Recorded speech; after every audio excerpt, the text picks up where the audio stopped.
Friends, మీకు ఒకటి share చేసుకోవాలి ఫ్రెండ్స్.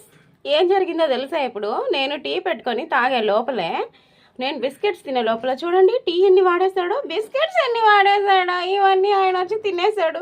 నేను షార్ట్ ఒకటి తీసాను కదా ఇందాక షార్ట్స్, ఇంకేం కావాలి జీవితానికి, టీ బిస్కెట్స్ ఉంటే చాలా దాని. అతనికి టీ అలవాట్లేదు మా వారికి. సో బిస్కెట్స్ అన్నీ తినేసాడు నా టీలో. నన్ను టీ అడిగితే ఇస్తా కదా, ఎందుకు తినాలి ఇలాగా? ఇది అసలు న్యాయమేనా? చెప్పండి ఫ్రెండ్స్, మీరు చెప్పండి. అతనికి టీ అలవాట్లేదని చెప్పి నా టీలో బిస్కెట్ ముంచుకొని తినేసాడా?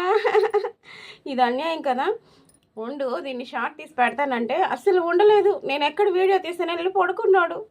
చూసారో ఎన్ని టీ వాడేసాడో, నా టీ అన్నీ తాగేశాడు. ఏం పర్వాలే, మన దగ్గర స్పేర్లో ఉన్నాయి, పోసుకుందాం. ఓకే. పక్కన ఉన్నాయి అయ్యా, తాగంటే కాదంట, నా టీయే కావాలంట. టీ తాగడంట, టీలో బిస్కెట్ మాత్రం తినాలంట. ఇలాంటి వాళ్ళు ఎవరైనా ఉన్నారా? మీకు తెలిసిన వాళ్ళు తెలిస్తే కామెంట్ చేసేయండి. Bye friends.